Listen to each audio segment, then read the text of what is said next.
what's going on. I figured before I get ahead of myself, I'd pop the video on. I just got this sweet new gimbal thing, so if it's a little weird, let me know. I'm trying to figure it out, but shout out Dylan. Thank you, Dylan. It's a hand-me-down, but this thing's sweet. I just found out about these, but anyways, I'm not going to get into it all yet. But we got the K20 Fit in the background here. This thing is sweet, man. I'm so excited to do this. It's going to absolutely abuse me. There is no room in this thing. Let me get this thing to focus.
Sorry.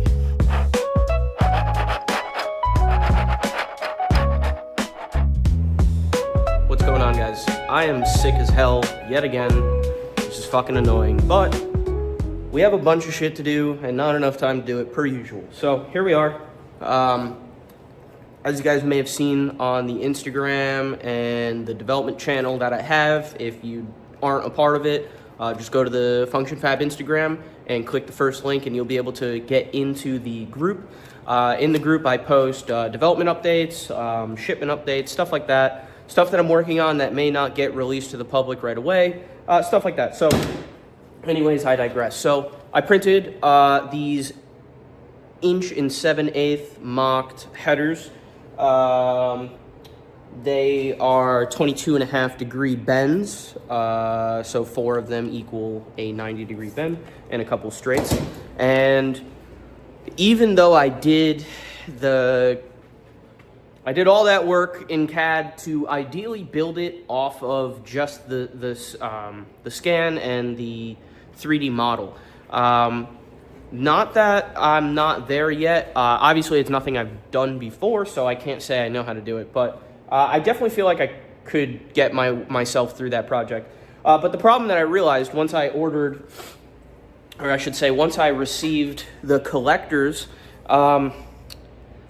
there was no dimensions or models online for, accurately modeling this in Fusion. So I kind of took like my best guess to how it would be flared and whatever. So again, I digress, but pretty much those don't fit the way that I have it in the model. And I'd really like to be able to not do any crazy shit and like have to unbolt the subframe or do any of that stuff. I really want to be able to just put the header on from underneath the car.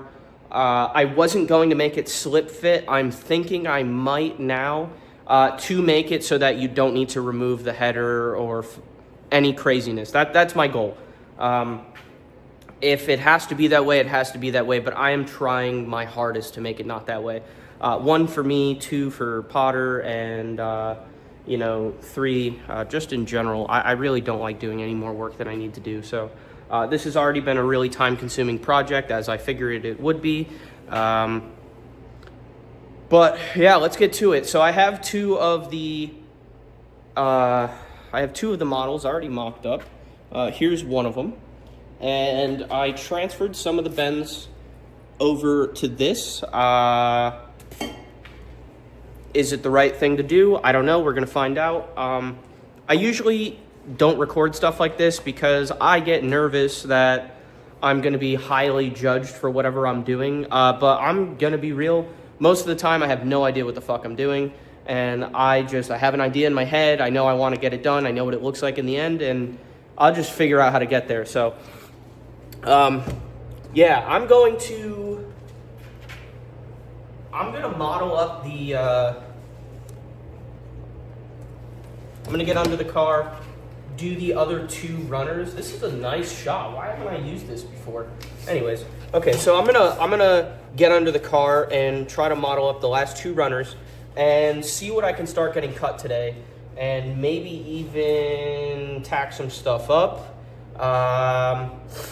Yeah, so I'm just gonna stop fucking yapping. Let's get to it. So, I don't even know how, I gotta get a clock in here. I just realized I don't have a clock in here. Actually, it's probably a good thing I don't. I watch the clock too much. Anyways, with not much time, I was able to get the other two mocked up. Yep, you can see it looks great there, doesn't it? Let me see if I can get a shot for you guys.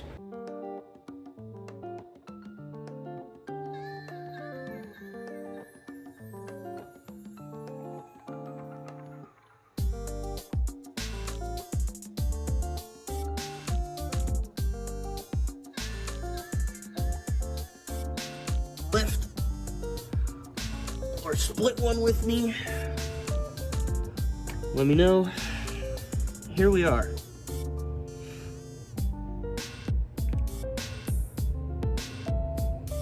Nice flow. Looks like the only issue, the only thing I see right now, get you guys a better look here.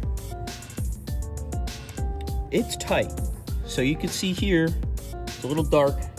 You can see here, I'm pretty much resting on this heat shield here. I have a piece of cardboard in the front up here blocking it, and a piece of cardboard on the bottom, try to give it a small gap.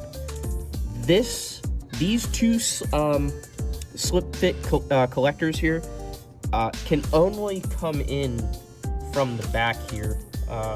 So I actually have to like pick it up and put it in from behind, because with those two together, it can't fit right here. So I'm trying to find a way around that. There really isn't a way around this. This car was not meant for this, obviously. I think from the factory has like an 1.5 inch pipe. So we're trying to fit like 10 pounds of shit in a 5-pound bag here. I should be able to make it work. I think we'll be okay. I'm gonna worry about this once I get it all tacked and welded, and then I'll move down to this section. We're gonna come, I'm gonna do 2 straight pieces here, and then the other collector that you guys saw is gonna pretty much go right here, I think. So it's gonna be pretty short. And then the high flow cat is gonna be somewhere in this area, and then we're gonna go back to the rest of the exhaust. So this obviously isn't facing this way, it's actually like this. And then it's gonna come up and back and around. So anyways, that side of the exhaust is pretty much done. I just left some of the finite connections alone just in case any of this has to get changed or jostled around. So once I get the majority of the header tacked together, welded at least, or something along those lines, the rest of it's pretty much smooth sailing, pretty much done. So yeah, the only thing now to do is to transfer these guys to metal. Try to give you guys a better shot. if I had a lift, this would be a lot easier to give you guys a shot, but I kept telling myself I don't need a lift, I don't want a lift, I don't want a lift, so